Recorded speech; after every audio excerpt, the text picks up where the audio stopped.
Hey everybody, welcome back to the Catch Fence. I've been absent for a few weeks. Unfortunately, life has gotten in the way, but we're back. It's Dega Baby, Talladega. So let's get into it. Oh yeah, stage 1, Snooze Fest. Stage 2, Snooze Fest. Stage 3, Snooze Fest until like time to go. Only thing that makes this different from Bristol and Martinsville is the fact that you never know when the big one is going to come. And that's why, whether you're a casual fan or a diehard fan, we tune in to these types of races because they're 4 wide, they're darting, they're dipping, they're diving, they're dodging, and you never know when the big one's going to come, so you're on the edge of your seat. Other than that, it's pretty boring because we know they're just saving fuel. But Toyota finally, they must have somehow zoomed in and took the ideal out of my brain, and was like, hey, let's just go wide open. And that's what they did. About halfway through stage 1, the 6 out of 8 Toyotas, they got lined up and they were wide open, forcing everyone else, because it was projected that the Fords could go the entire stage 1 without pitting at the pace that they were going. Whether that's true or not, that's why the Toyotas did that, or if that was just the original game plan, who knows? But I've said that from the beginning of this whole let's ride around. Just, hey, let's get together, let's get our team, manufacturers, and let's go wide open. See what happens. Because if it goes wide open, under green, if you have a big enough lead, you're going to come in and you pit first, and you got that cushion, you're going to come out first and you're going to keep it. It doesn't matter that you need extra fuel over everyone else, even if they decide to conserve fuel or if they go wide open to keep up with you. I just think, I don't know, either way. And then so you got the whole Busch, Brad, Bowman. Well, Bowman really wasn't involved, but he kind of was involved. I think Busch was on an island, like they said on the broadcast. He was just going with Keselowski, Brad. Whatever he did, he was going to do. I don't know what happened there, communication or what, but he got in the back of them. They spun. They were going up the hill. They got into Bowman, sent him down. Blaney thought he had a hole. Unfortunately, Blaney did not have a hole. They got Blaney, and eventually Blaney and Brad were done for. Busch continued on to finish the race. A few laps down. And then, so you get the restart from that, and you got coming out of 2 on the restart, not even up to speed yet. You get a bad push from Hamlin, which sends Seabell down the track from the outside into Chris Buescher. They're done for the day. Oh, let's see. Then you get stage 2.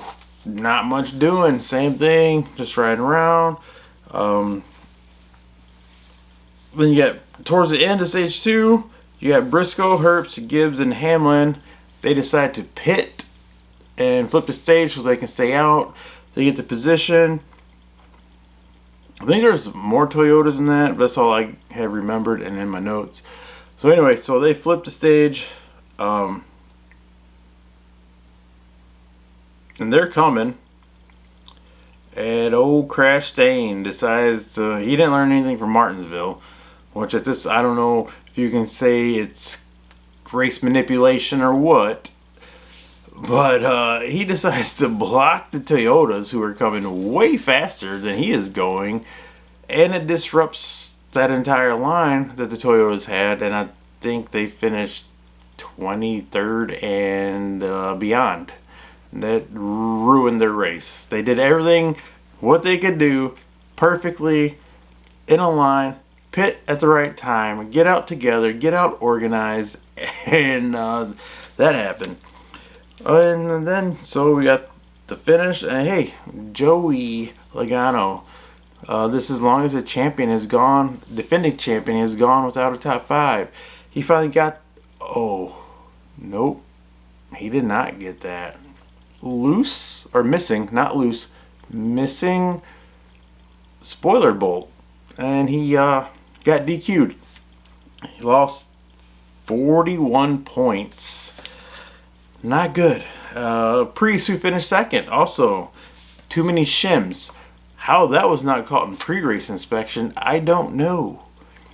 Because it sounds like they impound the cars after inspection, so maybe they need to inspect the cars the day of. And it's like, okay, don't touch the cars afterwards. I don't know.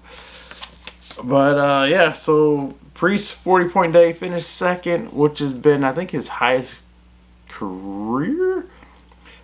I don't forget what they said, but anyway, yeah, McDowell with the 47.90. He was the Xfinity fastest lap, so he got a point there. And there's no big one today, but Cindric, Team Penske, Ford, finally, I don't want to say got the monkey off their back, but because you did have the Barry win, which is essentially a Penske car. But finally, I don't think they really dominated the race or controlled this race too much like they have in the past. But they finally got their win. And I am so excited because I can finally get the Menards Quaker State color scheme to add to my collection. And, yeah, so let's just do a rundown real quick here of the finishing order. Like I said, we had Cindric to 1, and we had the 2 D&Qs, which move Larson to 2nd, Byron 3rd, Gregson 4th, Elliott 5th, Hocevar, which Hocevar actually, he pitted with the Toyotas instead of with his manufacturers, because where he was, he actually came out first, and he was in a good spot. So he did good. Bowman, who was in that accident earlier, they had bear bond, duct tape, whatever, holding the left front together. 7th, Bubba, solid day for him. At 8th, although there were a few times it was like, hey, let's not prove the haters right, Bubba. Like, what are you doing with these slow blocks? I don't know if Freddie was sleeping or if he had a delay or what, but he had 4 blocks that were almost catastrophic. Luckily, they weren't for him. Daniel Suarez, 9th. 10th. Hey, Austin Dillon, look at that. And so let's pop on over and look at the standings after all this. So you still got Willie B. First. Larson moved up 2 spots to 2nd. Denny fell back a spot to 3rd. Elliott moved up to 4th. Seabell fell back to 5th. Reddick still 6th. Bubba still 7th. Blaney dropped down to 8th. Bowman moved up 1 spot to 9th. And Chastain moved up to 10th. Logano dropped 2 spots to 11th. Briscoe moved up to 12th. Busher dropped a spot. So basically Busher and Briscoe swapped. Austin Cindric moved up 8 spots to 14th. So I know they said it in the broadcast. I think it's Mike Joy. I don't know who said it. But they're like, he was 20, which that doesn't make sense.